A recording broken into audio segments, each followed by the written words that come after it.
Bismillahirrahmanirrahim. Assalamualaikum warahmatullahi wabarakatuh. Selamat pagi semuanya. Perkenalkan, nama saya Yusril Muhammad Khadafi dari Universitas Esa Unggul, Fakultas Psikologi. Pada saat pagi ini, saya akan memberikan informasi atau ilmu pengetahuan tentang sejarah ejaan bahasa Indonesia. Mungkin banyak dari kita yang belum mengetahui berapa banyak sejarah ejaan bahasa Indonesia yang sebelumnya sudah ada. Oke, mari kita lanjut dan saya jelaskan. Oke, kita bisa lihat pada gambar sejarah ejaan bahasa Indonesia itu ada 6 ternyata. Yang pertama, ejaan Van Ophuijsen tahun 1901 sampai 1947. Yang kedua, ejaan Republik atau ejaan Soewandi itu pada tahun 1947 sampai 1956.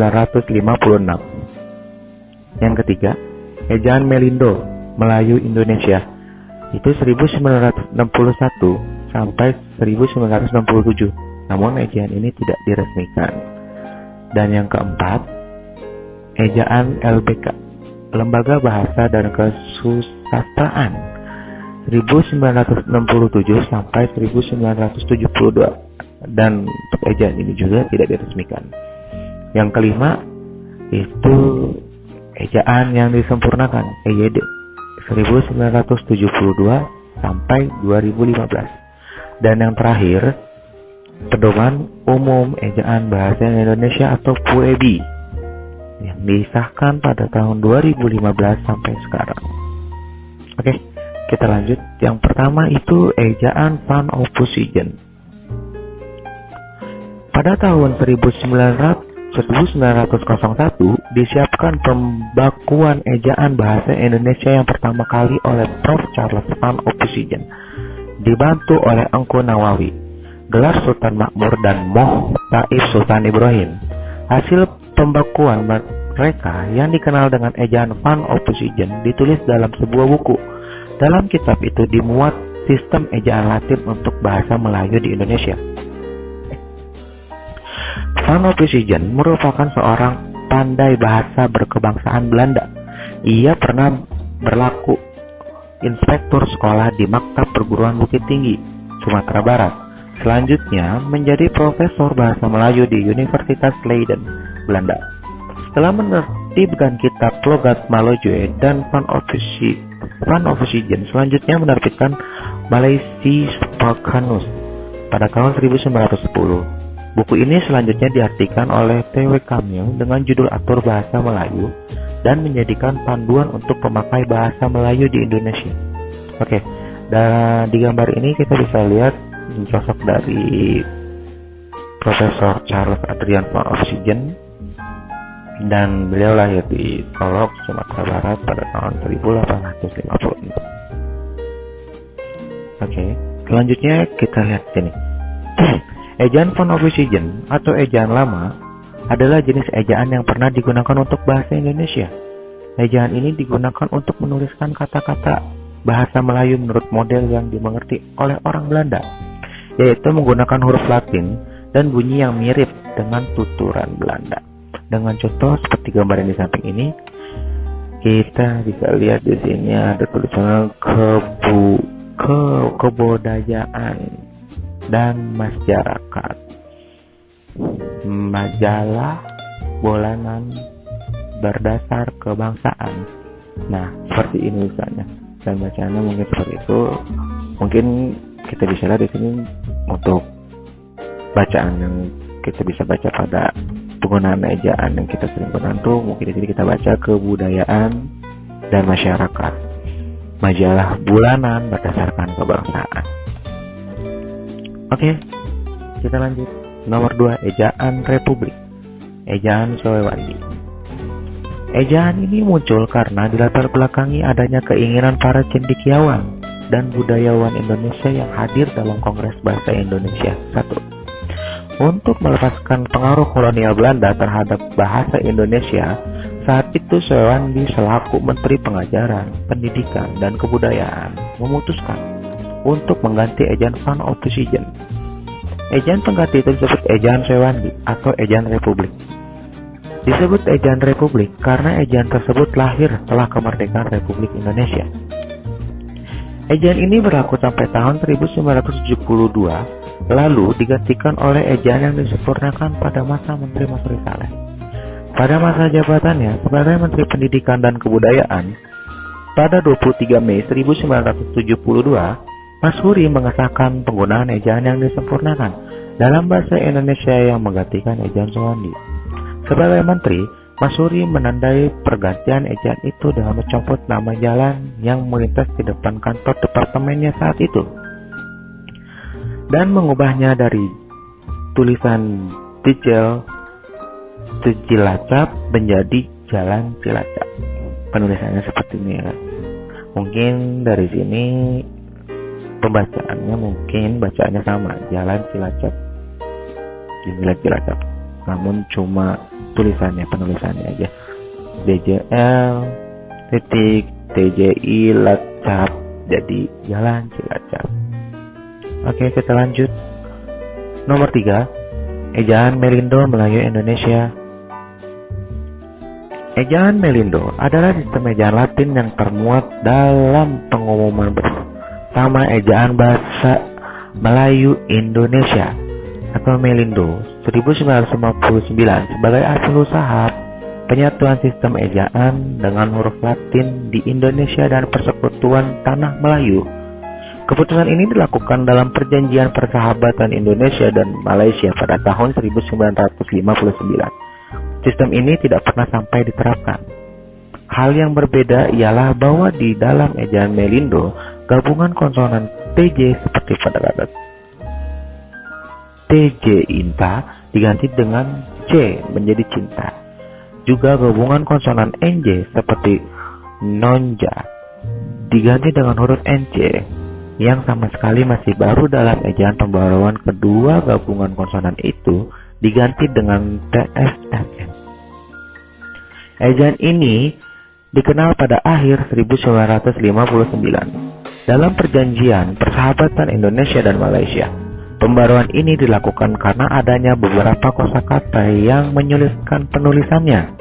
Akan tetapi, rencana peresmian ejaan bersama tersebut gagal karena adanya konfrontasi Indonesia dengan Malaysia pada tahun 1962. Jadi untuk ejaan Melindo Melayu Indonesia ini tidak diresmikan. Oke, kita lanjut. Nomor 4 ialah ejaan LBK, Lembaga Bahasa dan Kesusastraan. Ejaan baru atau ejaan LBK, Lembaga Bahasa Kesusastraan, pendahulu Pusat Bahasa, adalah ejaan bahasa Indonesia yang dikeluarkan pada tahun 1967. Ejaan ini adalah kelanjutan dari ejaan Melindo. Anggota pelaksananya pun selain dari panitia LBK juga beranggotakan panitia dari Malaysia. Ejaan ini tidak memiliki banyak perbedaan dengan EYD, kecuali pada perincian-perincian kaidah saja. Gabungan panitia yang diketuai oleh Anton M. Mulyono saat itu berhasil memutuskan suatu konsep ejaan yang kemudian diberi nama ejaan baru. Hal yang berbeda ialah bahwa di dalam ejaan Melindo, gabungan konsonan TJ seperti pada kata TJ Inta diganti dengan C menjadi cinta, dan gabungan konsonan NJ seperti nonja diganti dengan huruf NC yang sama sekali masih baru. Dalam ejaan pembaruan kedua gabungan konsonan itu menjadi dengan TS dan N. Mungkin dari ejaan LBK ini hampir sama ya dengan ejaan Melindo. Pembaruan ejaan ini merupakan kelanjutan dari ejaan Melindo yang gagal diresmikan pada saat itu. Jadi benar teman-teman, untuk ejaan LBK ini sama dengan ejaan Melindo Melayu Indonesia, dan ejaan tersebut tidak kita resmikan juga. Nah, dan kita bisa lihat di sini perubahan yang terdapat pada ejaan baru atau ejaan LBK antara lain huruf TJ diganti dengan C, J diganti dengan Y, NJ diganti dengan NY, SJ menjadi SY, dan CH menjadi KH. Yang kedua, huruf asing Z, Y, dan F disahkan menjadi ejaan bahasa Indonesia.